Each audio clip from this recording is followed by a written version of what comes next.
بسم اللہ الرحمن الرحیم۔ السلام علیکم۔ کیپٹل ٹاک میں خوش آمدید۔ مجتبیٰ خامنئی ایران کے نئے سپریم لیڈر بن گئے ہیں۔ کیا مجتبیٰ خامنئی کا انجام بھی ان کے والد جیسا ہوگا؟ کیا وہ اس جنگ میں سیز فائر کی طرف جائیں گے یا نہیں جائیں گے، یا اس جنگ کو لمبا کھینچیں گے؟ صورتحال جو ہے وہ اب کافی تشویشناک ہو گئی ہے، کیونکہ اب تو بہت سے جو یورپی ممالک ہیں اور خود امریکہ کے کچھ ممالک میں بھی اس جنگ کے خلاف مظاہرے شروع ہو گئے ہیں۔ تو یہ جنگ جو ہے یہ کیا ہمیں ایک تیسری عالمی جنگ کی طرف دھکیل رہی ہے؟ اس پہ گفتگو کریں گے۔ کچھ ٹیکنیکل معاملات بھی ہیں، کیونکہ یہ کہا جا رہا ہے کہ جی ایران کی جو نیوی ہے وہ ختم ہو گئی ہے، ایران کے پاس ایئر پاور نہیں ہے۔ تو سوال یہ پیدا ہوتا ہے کہ اگر نیوی ختم ہو گئی ہے اور ایئر پاور بھی نہیں ہے تو پھر جو جنگ ہے یہ کیسے ایران جاری رکھے گا؟ اور ایک اہم ترین سوال یہ ہے کہ ابھی تک اسرائیل جو ہے وہ ایران کے میزائلوں کو روکنے میں کیوں ناکام ہے؟ تو گفتگو کے لیے آج ہمارے ساتھ موجود ہیں ڈاکٹر ملیحہ لودھی صاحبہ، یونائٹڈ نیشنز میں امریکہ میں اور یو کے میں پاکستان کی سابق سفیر ہیں، اور ہمارے air marshal retired Arshad Malik صاحب کسی تعارف کے محتاج نہیں ہیں، اور جناب وائس ایڈمرل ریٹائرڈ محمد سلیم صاحب۔ تو ڈاکٹر ملیحہ لودھی صاحبہ، آپ کا جو آرٹیکل ہے آج ٹرمپس ریکلیس گیمبٹ، تو اس سے میں آغاز کروں گا اور اپنے ویورز کو بتاؤں گا کہ اس آرٹیکل میں ڈاکٹر ملیحہ لودھی صاحبہ نے یہ کہا ہے کہ ٹرمپ کا خیال تھا کہ ایران پر فوجی کارروائی سے امریکہ کی فوری جیت ہو جائے گی، لیکن ایرانی حکومت کی مزاحمت کے باعث فی الحال ابھی تک ایسا نہیں ہو سکا، اور ٹرمپ انتظامیہ کو ایران کے شدید رد عمل اور جی سی سی ممالک پر اس کی کاری ضرب کی بھی توقع نہیں تھی۔ اور سب سے اہم بات ہے کہ امریکہ نے عراق اور افغانستان میں حکومتیں گرانے سے سبق نہیں سیکھا، اور اس جنگ کا انجام بھی ماضی کی جنگوں کی طرح ہی رہے گا، اور پوری دنیا کو اس جنگ کی قیمت چکانا پڑے گی۔ تو ڈاکٹر صاحبہ، آپ کو کیا لگ رہا ہے کہ یہ جنگ جو ہے یہ لمبی ہو جائے گی اور اس جنگ میں کوئی جیتے گا یا ہارے گا نہیں، جیسا کہ افغانستان میں بھی ہوا؟ دیکھیں، جو صدر ٹرمپ کی توقع تھی، جس کا میں نے ذکر بھی کیا اپنے کالم میں، وہ یہ تھی، اور اس نے یہ کہا بھی تھا، عرب ممالک کے کچھ جو سربراہ ہیں ان سے یہ شیئر کیا کہ یہ تو بہت ہی مختصر جنگ ہوگی، اور ان کا خیال یہ تھا کہ 3-4 دن میں بات ختم ہو جائے گی۔ یہ تو نہیں ہوا۔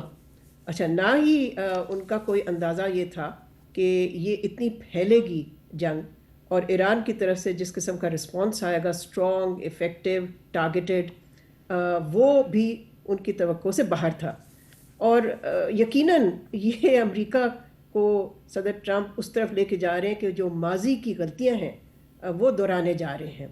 تو اب کتنی لمبی یہ جاتی ہے لڑائی، مشکل ہے کہنا، لیکن اس وقت ایران کے پاس ابھی بھی میسائل کیپیبلٹی سگنیفیکنٹ ہے۔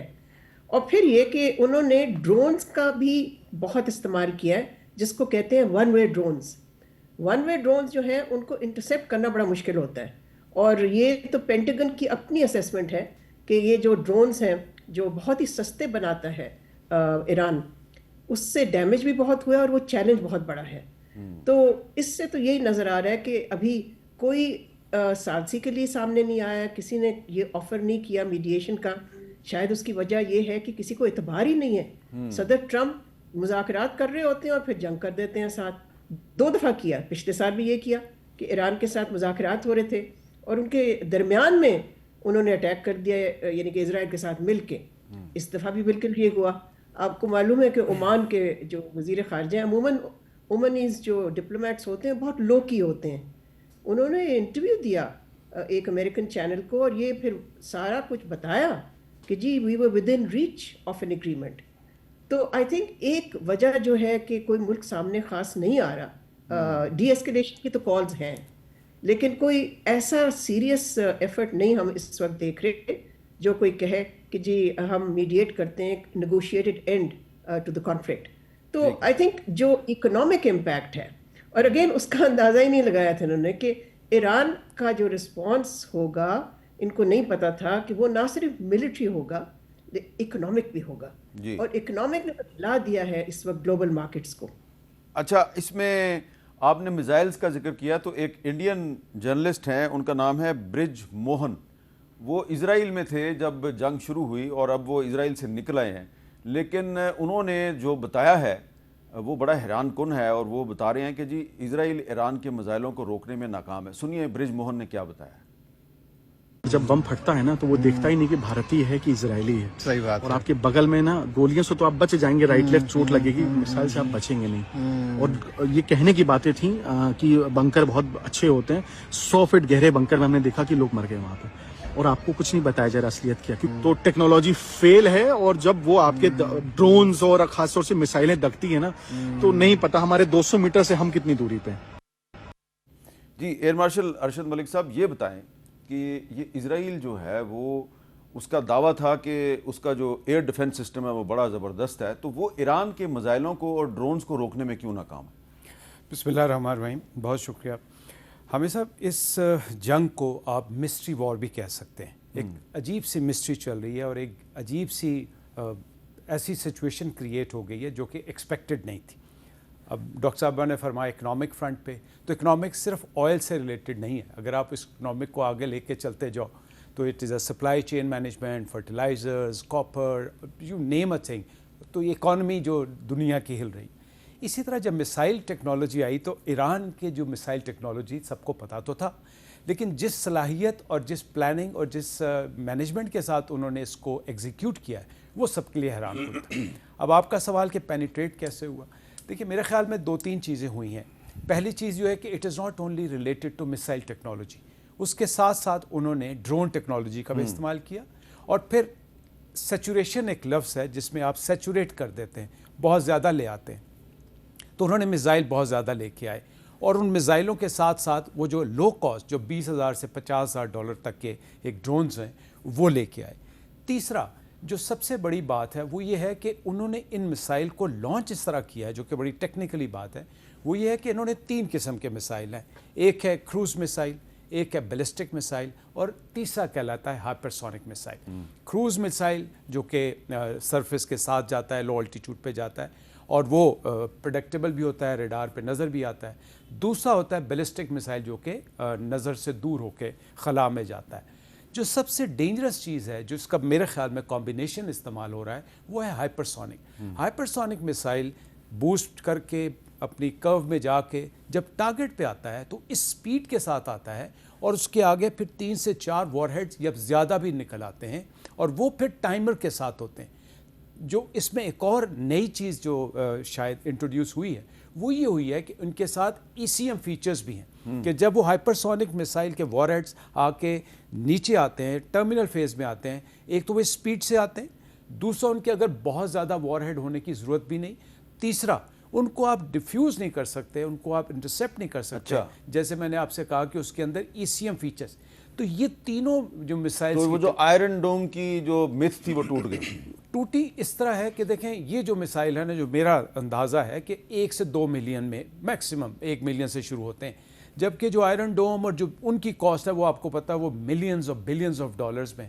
جب آپ ان کو سیچوریٹ کر دیتے ہیں تو ڈرونز نکل سکتے ہیں, ہائپرسونک میسائل نکل سکتا ہے, کروز میسائل نکل سکتا ہے, اور جیسے یہ آپ نے ٹی وی رپورٹ پہ دیکھا پھر وہ ایسا ہیوک کریٹ کرتا ہے کہ آپ کے لیے ایک عجیب سی سچویشن ہو جاتی ہے. اچھا, اب وائس ایڈمرل سلیم صاحب یہ بتائیے کہ یہ ٹرمپ صاحب کہہ رہے ہیں اور بہت سے جو US گورنمنٹ کے ڈیفنس ایکسپرٹ ہیں, آفیشلز ہیں, وہ کہہ رہے ہیں جی ایران کی نیوی کو تو ہم نے ختم کر دیا ہے.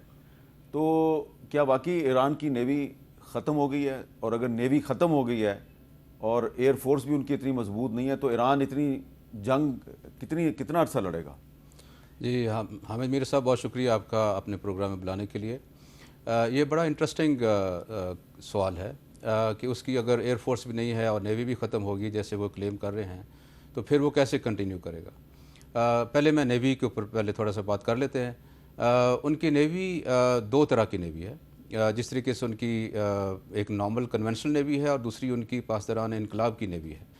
جو ابھی تک کی جو رپورٹس آئی ہیں, جو امریکہ نے بھی جو کلیم کیا ہے وہ یہ ہے کہ وہ 40 سے زیادہ ان کے جہاز ڈبو چکا ہے, اور وہ 40 سے زیادہ جو جہاز ہیں وہ عام طور پہ جو سمجھ یہ آ رہی ہے کہ وہ کنونشنل نیوی کے جہاز ہیں, کیونکہ پاسداران انقلاب کے پاس جو ایسٹس ہیں, نیول ایسٹس, وہ اتنے بڑے جہاز نہیں ہیں. ان کے پاس چھوٹی تیز رفتار بوٹس ہیں جن کو کہ وہ اپنی ٹیکٹکس استعمال کرتے ہوئے استعمال کر رہا ہے.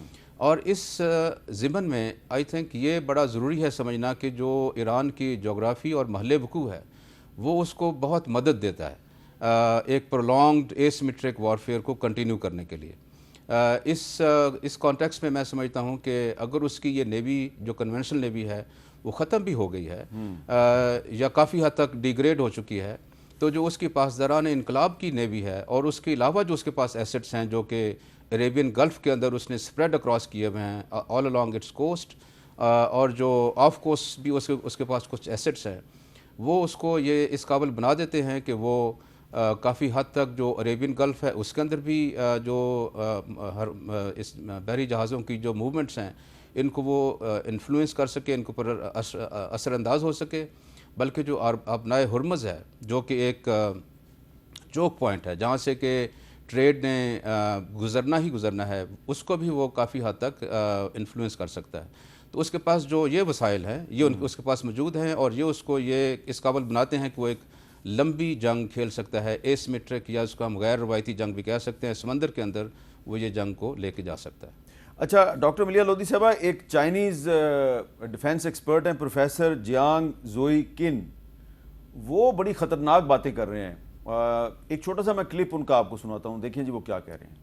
This war, it is the end of the world. This small area, guys, it's called the Strait of Hormuz.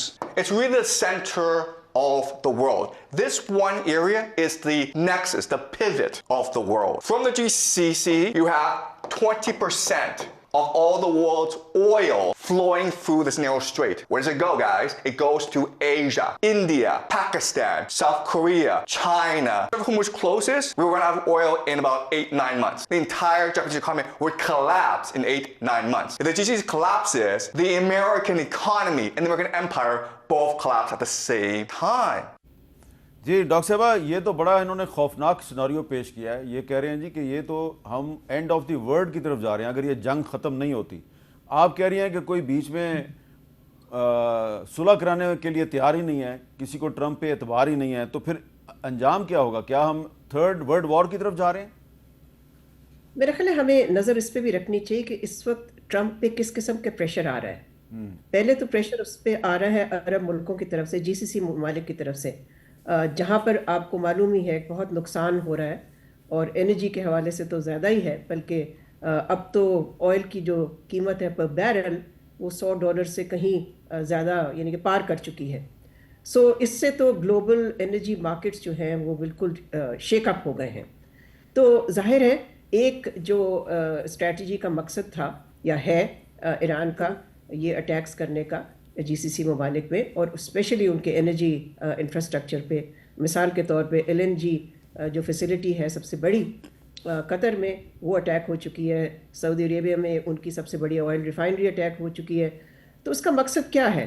اس کا مقصد یہ نہیں ہے کہ بس ڈیمیج کرنا, اس اسٹریٹجی کا مقصد یہ ہے کہ اتنا پریشر ڈالنا ان جی سی سی ممالک پہ کہ وہ پھر جائیں اور واشنگٹن میں صدر ٹرمپ کو کہیں کہ آپ جنگ مختصر کریں, اس کو ختم کریں, نہیں تو ہمارا تو بہت ہی بیڑا غرق ہو رہا ہے, یعنی کہ ہماری اکانومیز کا. دیکھیں ابھی حال ہی میں 2 دن پہلے جو قطر کے انرجی منسٹر ہیں انہوں نے کہا ہے کہ جو آئل ایکسپورٹس ہیں اس خطے سے وہ بالکل بند ہو سکتے ہیں, اور اس وقت تو LNG کے جو ایکسپورٹس ہیں وہ بھی بند ہو چکے ہیں آلموسٹ, جس سے کہ جو پرائسز ہیں گیس کی بھی وہ یورپ کے لیے کم از کم اوپر جا رہی ہیں. تو ایک تو اسٹریٹجی کا مقصد یہ ہے. دوسرا میرا خیال ہے جو پریشر اب ٹرمپ پہ آ رہا ہے وہ امریکہ کے اندر سے آ رہا ہے, یعنی کہ ٹھیک ہے انہوں نے 2 ووٹ جیت لیے کانگریس میں, ہاؤس آف ریپ اور سینٹ میں, لیکن بہت ہی نیرو مارجن سے, اور یہ کس ایشو پہ تھے کہ اس جنگ کو ختم کیا جائے, ہالٹ دا وار. لیکن ہر اوپینین پول اب ہمیں یہ دکھا رہا ہے امریکہ کا کہ majority of Americans are against the war, they are against Trump's action. اور پھر سب سے اہم چیز جو ان کی اپنی سپورٹ بیس ہے, میگا بیس جس کو کہتے ہیں, میگا بیس, میک امریکہ گریٹ اگین بیس, وہاں پر آوازیں جو اٹھ رہی ہیں تنقید کی, اور یہ کہا جا رہا ہے کہ آپ کا یہ جو جنگ ہے جس طرح سے آپ کر رہے ہیں اس سے تو مڈ ٹرم کنگریشنل الیکشنز جو آ رہے ہیں سال کے آخر میں وہ اثر انداز ہو سکتے ہیں اس جنگ سے, and it can be a set back for President Trump. So although اس وقت ہمیں کوئی ایسی چیز نہیں نظر آ رہی جو کہ ہم کنکلوڈ کریں کہ ڈی ایسکلیشن کی طرف جا رہی ہے صورتحال, لیکن یہ پریشرز بھی ہیں. اب جو سوال پیدا ہوتا ہے کہ یہ ٹرمپ ان پریشرز کو کیسے بیلنس کرے گا between the Arab countries, the economic impact جو امریکہ پہ بھی ہو رہا ہے اور ہوگا. امریکہ از مور اور less self sufficient in oil, لیکن اس کا مطلب یہ نہیں ہے کہ جب آئل کی قیمت اوپر جائے گی تو ان کے پیٹرول پمپ پہ جو تیل ہوگا وہ سستا ملے گا, وہ بھی پرائس اس کی اوپر جائے گی. سو اس نے بیلنس اپ کرنا ہے ٹرمپ نے, اور پتہ نہیں کیسے کرے گا frankly, between prime minister Netanyahu's insistence کہ جی اس جنگ کو جاری رکھیں, and Arab countries and actually other countries, یعنی کہ آفٹر آل چین اینڈ ادر, روس وغیرہ کہہ تو رہے ہیں, یہ اسٹیٹمنٹ کے حد تک تو کہہ رہے ہیں نا کہ جی ڈی ایسکلیٹ کریں, اس جنگ کو ختم کریں. تو آئی ڈونٹ نو, بڑا مشکل ہے اس وقت کہنا کہ یہ بیلنس کس طرح سے ہوگا, بیکاز دیکھیں جو صدر ٹرمپ ظاہر ہے نہیں چاہے گا وہ یہ ہے کہ کسی طرح سے یہ تاثر بننا شروع ہو جائے کہ امریکہ جو ہے وہ اس جنگ میں اٹ از ڈوئنگ بیڈلی. اور اس وقت پینٹیگن کی طرف سے جو کچھ لیکس ہوئی ہیں اس سے یہ انڈیکیشن مل رہی ہے کہ ان کی کم از کم جو ملٹری لیڈرشپ ہے وہ تو ٹرمپ کو بتا رہی ہے کہ جی جنگ اس طرح سے نہیں جا رہی جس طرح سے ہمارا خیال تھا, یعنی کہ ان کے فیور میں. تو Iran just has to prolong the war. If they can prolong the war then ان کو شکست دینے کی ضرورت نہیں ہے امریکہ. وہ اگر شکست دے دے مارکیٹس کو تو کام بن جائے گا ان کا. اچھا, لیکن اینڈرسن کوپر جو CNN کے ایک بڑے مشہور اینکر ہیں, انہوں نے اپنے شو میں جو صورتحال پیش کی ہے وہ یہ بتا رہے ہیں, the war with Iran is costing US taxpayers $891.4 million per day according to a think tank. Eventually the Trump administration will need more money to fund this war and only Congress can do that. تو یہ جو صورتحال ہے تو بڑی تشویشناک ہے. تو میں آپ سے یہ سوال کرنا چاہ رہا ہوں ایئر مارشل ارشد ملک صاحب کہ یہ جو ہم نے دیکھا کہ کویت میں ایک فرینڈلی فائر کے نتیجے میں امریکہ کے 3 جہاز جو ہیں وہ گر گئے, تو یہ کویت کے پاس یہ ٹیکنالوجی کہاں سے آئی کہ انہوں نے امریکہ کے جہاز گرا دیے؟ تو اگر یہ کویت کے پاس ٹیکنالوجی ہو سکتی ہے تو یہ تو اور بھی ملکوں کے پاس ہوگی. یہ دیکھیں یہ ٹیکنالوجی ہر ملک کے پاس ہے جس کو کہتے ہیں انسانی غلطی. اچھا جی دیکھیں, سب سے پہلے تو ابھی اس کی انویسٹیگیشن نہیں آئی. 1 سیکنڈ میرے اپنی ذاتی رائے ہے کہ اس کی انویسٹیگیشن سامنے نہیں آئے گی, یہ فائلوں کی نظر ہو جائے گی, 10 سے 15 سال بعد آئے گا. تیسرا جو ہوا ہے وہ جو اندازے لگائے جا رہے ہیں وہ یہ ہوا ہے کہ جو اگر تو یہ گراؤنڈ سسٹم سے تھا تو پیٹریوٹ مسائل بڑا بدنام زمانہ مسائل ہے, لیکن جو ویڈیو سامنے آئی ہیں اس میں یہ نہیں لگتا کہ یہ تینوں جہاز گرے. اچھا بائی دی وے ابھی خرچے کی بات ہو رہی ہے, آپ کو پتہ ہے ایک جہاز کی قیمت تقریباً 90 سے 94 ملین ڈالر تھی. ایک F-15 جو یہ گرا, سو 3 جہاز گر گئے تو چند منٹوں میں انہوں نے آپ کے 270 سے 280 ملین ڈالر گرا دی. اچھا اب جو ابھی تک کی اطلاعات ہیں اس میں ایک F-18 جہاز تھا جس نے یہ مسائل فائر کیے. شاید تینوں شارٹ رینج مسائل تھے جو فائر ہوئے. اور غلطی کس طرح ہوئی, ہوتا یہ میں نے آپ کو ابھی بتایا تھا کہ بہت سیچوریشن ہوتی ہے. اس دن 200 جہاز تھا. اب یہ ابھی تک نہیں پتہ چل رہا کہ یہ F-15 جو تھے تو یہ بامبر, یہ فائٹر ایئر کرافٹ نہیں تھے. تو either they were going in for the attack or coming out. لیکن اس سے یہ تو ثابت ہوگا کہ یہ کویت کی ایئر سپیس کو استعمال کر رہے تھے اس پہ تو کوئی ایران پر بمباری کے لیے. اور انہوں نے آفیشلی یہ ڈکلیئر نہیں کیا کہ کہاں سے ٹیک آف ہوا, لیکن یہ بات تسلیم شدہ ہے کہ یہ وہ جو ایران کا موقف ہے کہ خلیجی سرزمین استعمال ہو رہی ہے, اس میں کوئی دو رائے نہیں ہے. 1 سیکنڈ جو غلطی ہو سکتی ہے وہ یہ ہو سکتی ہے کہ جو F-18 جہاز جس سے گرایا گیا ہے F-18 جہاز میں ایک سسٹم ہوتا ہے یا سارے جہازوں میں جس کو کہتے ہیں آئیڈینٹیفیکیشن فرینڈ اور فو, IFF کہتے ہیں. اس سے آپ ٹرانسمٹ کرتے ہیں کوڈز جس سے پتہ چلتا ہے کہ آپ دشمن ہیں یا آپ دوست ہیں. اب پہلی غلطی جو ہو سکتی وہ یہ ہے کہ کویتی پائلٹ نے اس سسٹم کو آن نہیں کیا, یعنی اس کی اسکرین پہ لکھا ہوا یا ڈسپلے نہیں آ رہا تھا, لائٹس آتی ہیں سبز رنگ کی, تو وہ نہیں پتہ چلا کہ کیا یہ دشمن ہے دوست ہے یا ان آئیڈینٹیفائڈ ہے. ایک غلطی یہ ہو سکتی. دوسری یہ ہے کہ دیکھیں فوگ آف وار تھی, میں نے 3 جہاز دیکھے اور میں نے کہا اتنے قریب رینج میں یہ تو ہو نہیں سکتا کہ میری رال ٹپک پڑی, اور میں نے کہا جناب ٹھک ٹھک ٹھک تینوں میزائل مارے. اچھا ایڈمرل سلیم صاحب یہ بتائیں کہ جو ابنائے ہرموز ہے, اسٹریٹ آف ہرموز, ایران کتنے عرصے تک اس کو بند رکھ سکتا ہے؟ وہ آپ کہہ رہے ہیں نا ان کی جو پاسداران انقلاب کی نیوی ہے, تو وہ نیوی کے پاس تو چھوٹے چھوٹے جہاز ہیں, تو کیا وہ سمندر میں مائنز بھی لگا سکتے ہیں, کیا کر سکتے ہیں وہ؟ جی دیکھیے, اس میں آبنائے ہرمز بہت ہی تنگ گزرگاہ ہے, جس میں سے کہ ایک وقت میں زیادہ جہاز نہیں گزر سکتے, اور اسی طریقے سے جو عربین گلف ہے وہ بھی اوپن سی نہیں ہے, وہ بھی ایک انکلوزڈ واٹر ہے.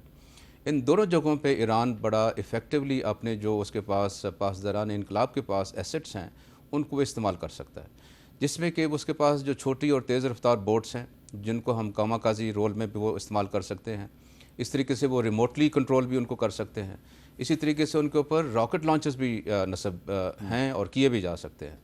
اس کے علاوہ جیسے میں نے کہا ہے کہ اس کو جغرافیہ کافی ہیلپ کرتا ہے ایران کو آبنائے ہرمز کے کانٹیکسٹ میں, تو اس میں اس نے اپنی کوسٹ کے ساتھ ساتھ کچھ فکسڈ انسٹالیشنز کی ہوئی ہیں جو راکٹس ہیں یا میسائلز ہیں. اسی طریقے سے اس کے پاس تھوڑا سا ڈسٹنس کے اوپر اس نے موبائل یا کوسٹل لانچز بھی اس کے پاس ہیں, موبائل کوسٹل لانچز. تو یہ وہ چیزیں ہیں. اس کے علاوہ اگر آپ دیکھیں تو ان کے پاس اسی ایریا کے اندر اپنا اثر انداز ہونے کے لیے ان کے پاس کچھ ڈرونز بھی ہوں گے. اسی طریقے سے وہ میزائل سے بھی کچھ نہ کچھ انفلوئنس کر سکتا ہے. تو میرا خیال ہے کہ یہ تمام کے تمام وہ چیزیں ہیں جو کہ لو کاسٹ سلوشنز ہیں, لیکن ان کا امپیکٹ جو ہے وہ بہت ہی اسٹریٹجک ہے. ایران میں گراؤنڈ ٹروپس اتار سکتا ہے امریکہ, اپنے گراؤنڈ ٹروپس اتار سکتا ہے؟ ابھی تو وہ 10,000 کرد جو ہیں ان کو استعمال کر رہا ہے, کیا آپ کو لگتا ہے کہ وہ اپنی جو بری فوج ہے اس کو بھی اتار سکتا ہے؟ جی, اس میں اس کو کرنے کے لیے اس کے پاس پہلے کچھ پری ریکوزٹس ہوتی ہے. اگر تو اس نے جو گراؤنڈ ڈیفنسز ہیں ان کو کافی حد تک سافن اپ کر لیا ہے, کافی حد تک ختم کر دیا ہے, اور ان کے پاس وہ ابھی خطرہ نہیں ہے کہ جب ہمارے سولجرز لینڈ کریں گے تو ان کے اوپر کچھ رسپانس آئے گا, انلیس وہ کنڈیشنز جو ہیں اچیو نہیں ہوتی تو وہ کسی پورٹ سے یا کسی شور سے وہ اس کو لینڈ کرنا اس کے لیے کافی مشکل پروپوزیشن ہے. ہاں, یہ ہو سکتا ہے کہ وہ کچھ لمیٹڈ آبجیکٹیوز کو حاصل کرنے کے لیے وہ کچھ ایسے ایکشن لے سکتا ہے, اور اس کو پھر وہ جوائن کرا دے, وہ جو لینڈ بیس جو آپ نے بات کی ہے کردز کے ساتھ, ان کے آپس میں پھر ہینڈ شیک ہو جائے اور ایک کسی حد تک وہ اپنے کچھ آبجیکٹیوز حاصل کر سکے. اب ایک سوال بڑا اہم ہے کہ جو ایران کے نئے سپریم لیڈر ہیں مجتبیٰ خامنئی, کیا یہ سروائیو کریں گے؟ یہ سوال اس لیے اہم ہے کہ امریکہ یہ کہہ رہا ہے جی کہ جو بھی ریپلیس کرے گا علی خامنئی صاحب کو ہم اس کو زندہ نہیں رہنے دیں گے. اب زندگی اور موت تو اللہ کے ہاتھ میں ہے, لیکن کیا مجتبیٰ خامنئی صاحب جو ہیں انجام اپنے والد جیسا تو نہیں ہوگا؟ اس پہ بات کریں گے ایک وقفے کے بعد.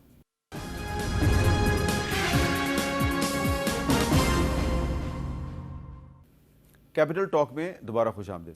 ڈاکٹر ملیحہ لودھی صاحبہ, جیسا کہ آپ جانتی ہیں کہ جو آیت اللہ علی خامنئی صاحب تھے وہ روایتی طور پر پاکستان کے بارے میں بڑا سافٹ کارنر رکھتے تھے. علامہ اقبال کی وجہ سے انہوں نے ایک کتاب بھی لکھی علامہ اقبال پر. اب ان کے برخوردار جو ہیں مجتبیٰ خامنئی وہ ایران کے سپریم لیڈر بن گئے ہیں. آپ کو کیا لگتا ہے کہ ان کے سپریم لیڈر بننے کے بعد وہ اپنے والد ہی کی پالیسی کو برقرار رکھیں گے یا ایسی نوبت ہی نہیں آئے گی اور ان کا انجام بھی وہی ہو سکتا ہے جو ان کے والد کا ہوا؟ دیکھیں, جو ہم جانتے ہیں ان کے بارے میں, اور یہ یاد رکھیں کہ اس سے پہلے نہ انہوں نے کوئی الیکٹڈ آفس ہولڈ کیا ہے نہ ہی کوئی پبلک آفس, سو ہمیں اس حوالے سے زیادہ ہمارے پاس معلومات نہیں ہیں, مگر یہ ہمیں پتہ ہے کہ وہ بھی ہارڈ لائنر ہیں. یہ تو اسٹیبلشڈ ہے. تو میرا خیال ہے جو ان کے والد صاحب کی لیگسی ہے اس کو وہ کنٹینیو کریں گے, اور میرا خیال ہے جس اسموتھلی پروسیس کے ذریعے ان کو چنا گیا ہے اس سے تو یہی لگتا ہے کہ جو پروپیگنڈا ہو رہا ہے مغرب میں کہ جی وہاں پر کنفیوژن ہے, کیوس ہے, ڈویژن ہے ہارڈ لائنرز اور ریفارمرز کے درمیان, میں سمجھتی ہوں کہ ایک جنگ کا جب ماحول ہوتا ہے نا تو لوگ پیپل کلوز رینکس جس کو کہتے ہیں, وہاں پر اگر کوئی ڈس ایگریمنٹس بھی ہوتی ہیں وہ ختم ہو جاتی ہیں بیکاز آپ you are under attack by an enemy. تو میں سمجھتی ہوں کہ he will continue that policy. لیکن اب آپ یہ دیکھیں کہ اسرائیل اور امریکہ کا کھلم کھلا یہ کہنا کہ ہم اس کو ٹارگٹ کریں گے جو بھی پوائنٹ ہوگا, خیر اب تو ہو چکے ہیں, کمال کی بات نہیں ہے. یعنی کہ یہ تو دھجیاں اڑاتی ہے انٹرنیشنل لاء کی, ہیومینٹی کی, کچھ بھی کسی بھی اسٹینڈرڈ سے اگر آپ دیکھیں تو میں نے تو کبھی یعنی کہ ابھی ریسنٹ ہسٹری میں تو I have not come across کہ leader of one country saying, یعنی کہ ٹرمپ ان دس کیس, کہ جی ہم اس کو بھی اڑا دیں گے. اس کو بھی ہم شہید کر دیں گے. This is completely unprecedented in my opinion. ایک چیز میں کہنا چاہوں گی حامد، جو آپ کا پہلے سوال تھا اسٹریٹ آف ہارموز کے حوالے سے، دیکھیں یہ صرف ایک ملٹری ایکشن کے ذریعے نہیں وہاں پر جو آپ کہہ سکتے ہیں بندش ہو رہی ہے. اس کے لیے اس وقت جو انشورنس پریمیمز ہیں شپس کے لیے وہ اتنے مہنگے ہو چکے ہیں کہ شپس کے لیے آلموسٹ ناممکن ہو گیا وہاں سے جانا. پھر یہ کہ اگر آپ ایک کامبیٹ زون میں ہیں تو کون سا شپ جائے گا وہاں؟ کون رسک لے گا کہ اوپر سے بمباری ہو جائے، چاہے ایک طرف سے یا دوسری طرف سے؟ تو آئی تھنک یہ جو اوور آل سچویشن ہے نا، یہ بہت ہی یعنی کہ جس کو آپ نے شروع میں بھی کہا تشویشناک ہے، نو اینڈ ان سائٹ. لیکن یہ بھی ضرور ہے کہ Trump will need to find some way of extricating, اس لیے کہ اگر بہت ہی یہ طویل ہوتی ہے تو وہ اس کے فیور میں نہیں جائے گی بات. اب اس کے لیے کیا ہوگا وچ ہی ول، جس کو وہ سیل کر سکتا ہے کہ میں تو بھائی جیت گیا ہوں. یہ آئی تھنک بہت ہی بڑا سوال ہے جس کا اس وقت ہمارے پاس جواب نہیں. لیکن he is capable of telling any lie. وہ تو کسی جھوٹ سے یہ کہہ سکتا ہے کہ جی میں نے تو ان کو برباد کر دیا، ایران کو ختم کر دیا، یا ایرانین کیپیبلٹیز کو بالکل ہی ڈسٹروائے کر دیا. حالانکہ لاسٹ ایئر تو ہم نے سنا تھا اس سے کہ نیوکلیر کیپیبلٹیز ختم ہو گئی ہیں ایران کی، لیکن اب وہ کہتے ہیں کہ جی وہ بھی ختم کرنی. تو کتنی دفعہ ختم کریں گے یہ کیپیبلٹی؟ وہ جی ایک جھوٹ بولنے کے لیے بندے کو چھپانے کے، ایک جھوٹ چھپانے کے لیے 100 جھوٹ اور بولنے پڑتے ہیں. اب ایک اور بھی ایک بہت بڑا اہم ایشو ہے ارشد ملک صاحب. ہیومن رائٹس واچ یہ کہہ رہی ہے جی کہ اسرائیل جو ہے وہ وائٹ فاسفورس استعمال کر رہا ہے، لبنان میں بھی اور کہیں ایران میں بھی اس نے یہ کی ہے. اور دوسری طرف اسرائیل یہ الزام لگا رہا ہے کہ ایران اس کے خلاف کلسٹر بام استعمال کر رہا ہے. اب کلسٹر بام کا الزام پچھلے سال بھی لگایا گیا تھا لیکن اس کی کوئی ایویڈنس ہمیں نظر نہیں آئی تھی. اس مرتبہ تو ہمیں ایویڈنس نظر آ رہی ہے جو ہم ویڈیوز دیکھ رہے ہیں. تو یہ ایران کے پاس کلسٹر بم کہاں سے آیا ہے؟ حامد صاحب میں ایک بات پہلے آپ کی اجازت سے کہنا چاہوں گا. جو لیڈرشپ کے بارے میں آپ نے کی، ابھی شاید آپ کی نظر سے وہ آرٹیکل گزرا ہوگا کہ انہوں نے بیانیہ بنانا شروع کر دیا ان کے خلاف اور یہ کہنا شروع کر دیا کہ وہ ایک بہت بڑی بزنس امپائر کو رن کر رہے تھے. سو یہ آج کا جو اخلاقی دیوالیہ نکل چکا ہے اور جو تہذیب، تمدن، اور جو ابھی بھی ہم بات کر رہے تھے کہ انہوں نے اس جنگ کو ایک مذہب کا بھی رنگ دینا شروع کر دیا. تو لیڈرشپ کے جیسے ڈاکٹر صاحب نے فرمایا، میرے خیال میں یہ لیڈرشپ جو سلیکٹ ہوئی ہے لوگ ان کے ساتھ رہیں گے. دوسرا آپ کا سوال ایک اور تھا کہ کیا کردوں کو یا کیا بوٹس آن گراؤنڈ آئیں گے. میرے خیال میں امریکہ اس کو خارج از امکان قرار دے چکا ہے، بیکاز جو 9 ملین کرد ہیں، اور آپ کو پتہ ہے کہ عراق، سیریا، ایران نہیں، لیکن یہ جو سیریا والے کرد ہیں وہ امریکہ کے خلاف ہیں. لیکن یہ جو 9 ملین کا ایک مربع بنا ہوا ہے وہ بھی کوئی آپس میں اکٹھے نہیں ہیں، سوائے جن کو انہوں نے عراق میں خود مختاری دی تھی، انہوں نے بھی کلیئرلی کہہ دیا کہ ہم اوپنلی ایرانی رجیم کے ساتھ نہیں جائیں گے. تیسرا، ود ان ایران اتنی ابھی ریزنٹمنٹ اوپنلی نہیں ہے جو کہ اس رجیم کے خلاف کھڑی ہو جائے. سو بوٹ آن گراؤنڈ آنا تھوڑا سا مشکل. تو رجیم چینج کے امکانات بھی نہیں میرے خیال میں تو نہیں ہونے چاہیے. اب یہ جو سوال آپ کا آتا ہے، آپ یاد کیجئے گا کہ جو امریکن لیڈرز تھے انہوں نے صدام حسین کو جب کیمیکل بامز استعمال کرنے کا خود سے کانسنٹ دیا تھا، انہوں نے اس کو کوئی نہیں روکا تھا. تو اسرائیل کا یہ کہنا کہ ایران کلسٹر بام استعمال کر رہا ہے بالکل بے بنیاد اور افواہ ہے. اچھا، یہ کلسٹر بام نہیں ہے. ہاں، ان کے پاس جو ہے، ابھی آپ نے ایک اور شاید رپورٹ سنی ہو یا سوشل میڈیا پہ سنا ہو کہ ایک امریکن جہاز ہے E-62A-B کہا جاتا ہے اس کو، جس کا کام صرف کنٹرولنگ ہے اور جس کا کام صرف نیوکلیر سگنل دینا ہے. اور کن کو دینا ہے؟ سب میرینز کو دینا ہے. اس کی ایئربورن ہونے کی اطلاعات آ رہی ہیں. تو جس لمٹ پہ ٹرمپ صاحب جا رہے ہیں اور نتن یاہو جا رہا ہے، یہ اس کو کاؤنٹر کرنے کے لیے ایک بیانیہ بنا. اچھا یہ بتائیں، تو پھر یہ جو ایک ہم نے دیکھا کہ ایران ایک میزائل پھینکتا ہے اور وہ میزائل جو ہے وہ فضا میں جاتا ہے، جب وہ اسرائیل کی اوپر پہنچتا ہے، تل ابیب کی فضا میں پہنچتا ہے، تو اس میں سے مزید بہت سی ویپن نکلتے ہیں. تو وہ کیا چیز ہے؟ وہ یہ ہوتا ہے سر کہ میں نے آپ کو پہلا بوسٹ فیز ہے، یہ سیدھا ہوا خلا میں جاتا ہے یا اوپر جاتا ہے. اس کے بعد یہ عمودی دائرہ بناتے ہوئے کشش ثقل کے تحت یہ اگلی فیز میں جاتا ہے. جو فائنل فیز ہے جس کو ٹرمینل فیز کہتے ہیں، جس کو میں نے پہلے بھی بتایا، اس میں یہ اتنی سپیڈ کے ساتھ اور اتنی انرجی کے ساتھ اور اس طرح ڈائمنشنز میں جا کے کلسٹر بن جاتے ہیں اب ان کلسٹر کے اندر جو ان کا الزام ہے کہ فاسفورس آ رہی ہے وہ میں کہہ رہا ہوں غلط ہے. Otherwise this is a technology which is being prevailed and which is a very successful technology جو کہ ہم. لیکن یہ ٹیکنالوجی ایران کو کسی نے دی ہوگی نا سر.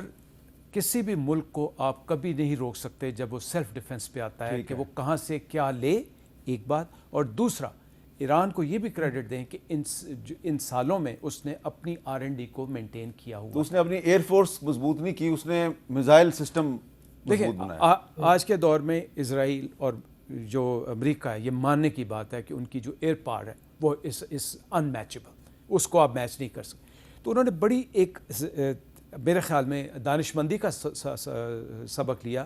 انہوں نے EW پہ کام کیا, ڈرون پہ کام کیا, اور وہ ڈرون جو کہ دوسرے ملک ان سے لینے کو تیار ہیں. تیسرا اس نے مسائل ٹیکنالوجی کو اسٹرینتھن کیا, اور جو چوتھا سرپرائز دیا ہے وہ یہ کہ اپنے آپ کو مینیج اس طرح کیا کہ میں نے یہ سارے ایسٹس امپلوائے کیسے کرنے. جی ایک یہاں پہ بریک لیتے ہیں جی, بریک کے بعد ہماری گفتگو جاری ہے.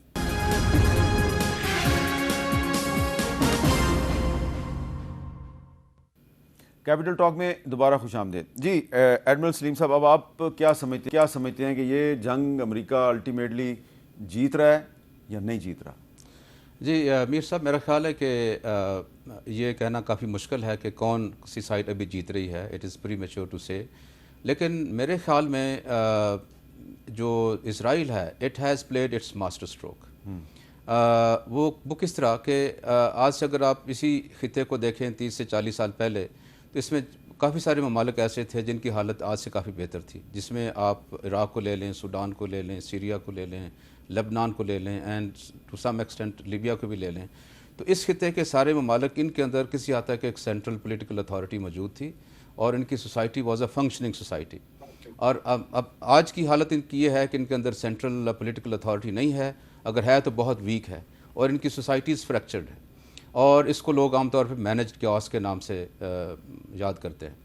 تو اگر اس نے آج اس امریکہ کو ساتھ ملا کے ایران کے اوپر اٹیک کر دیا ہے, اور ایران نے ان رسپانس امریکن بیسز کے اوپر جو کہ گلف میں ہیں ان کے اوپر اٹیک کیا ہے, اور اسرائیل کے اوپر اٹیک کیا ہے, تو جو گلف سٹیٹس ہیں ان کے آف کورس ان کے اوپر بھی لوکل پریشر ہے کہ وہ رسپونڈ کریں ٹو سم ایکسٹینٹ.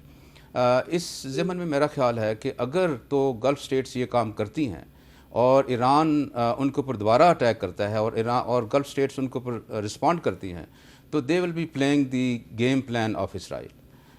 ہمیں میرا خیال ہے کہ یہ سمجھنے کی ضرورت ہے, اور اس ضمن میں میرا خیال ہے کہ جو ہماری سیاسی قیادت ہے اور جو ہماری فوجی قیادت ہے, انہوں نے بڑا پرویکٹیولی خطے کے ممالک کے ساتھ رابطہ کیا ہے, اور جس کے میرا خیال ہے کہ کافی مثبت نتائج نکلے بھی ہیں, اور شاید مستقبل میں اور اس کے بہتر نتائج نکلے. اچھا ڈاکٹر صاحب, ایک آخر میں ذرا بتائیں کہ ایک اور بڑا سوال کیا جا رہا ہے کہ یہ جو ایک طرف تو ایران پہ حملہ کر دیا نا اسرائیل نے اور امریکہ نے, لیکن دوسری طرف جو افغانستان کے ساتھ پاکستان کی جو کشیدگی چل رہی ہے, تو یہ ایران پر حملے سے پہلے تو انٹرنیشنل میڈیا میں اس کو کافی امپورٹنس مل رہی تھی. آپ یہ نہیں سمجھتی کہ یہ جو ایران پر حملہ کیا ہے اسرائیل نے اور امریکہ نے, اس سے جو طالبان کے خلاف پاکستان کی جو کارروائی ہے اس کی طرف لوگوں کی توجہ ہٹ گئی ہے؟ جی بالکل, یہ تو اس پہ فوکس ہی کوئی نہیں ہے, بلکہ ہمارے ملک کے اندر بھی اگر آپ دیکھیں, آپ کا پروگرام آج کس چیز پہ ہو رہا ہے؟ افغانستان پہ تو نہیں ہو رہا. ظاہر ہے ایران اور جو اس پہ حملہ ہوا ہے اس پہ ہو رہا ہے, اور اس کے جو نتائج ہیں دیکھیں. یہ پاکستان افغانستان کے درمیان میں تو سمجھتی ہوں کہ کسی حد تک جو کرنا تھا پاکستان نے کر لیا ہے. اب میرا خیال ہے ہمیں دیکھنا چاہیے کہ کس طرح سے تعلقات کو کسی شکل میں معمول پہ لانا چاہیے. دیکھیں بارڈر بند ہے, ٹریڈ بند ہے, اس سے تو بہت نقصان ہو رہا ہے افغانستان کو, لیکن اس سے پاکستان کو اور اس کے جو بارڈر ریجن میں رہتے ہیں, KP میں, بلوچستان میں, ان لوگوں کو بھی نقصان ہو رہا ہے. لیکن اس کو اگر آپ الگ رکھیں, میرا خیال ہے جو ایران کرائسس ہے اس کا گلوبل امپیکٹ ہے. پاکستان افغانستان کے جو تعلقات بگڑے ہیں اور ملٹری کانفرنٹیشن ہو رہی ہے, اس کے گلوبل امپیکٹ نہیں ہے. اور یہ کہ یہ ایک لو پرائیورٹی ایشو ہے امریکہ کے لیے اور مغرب کے لیے, اور یہ بن چکا ہے کافی عرصے سے لو پرائیورٹیز اگر آپ دیکھیں امریکہ کی کیا ہے, چین ہے, اور اس وقت ظاہر ہے جس جنگ میں جو جنگ انہوں نے مسلط کی ہے ایران پہ, So I think the focus, international focus, will remain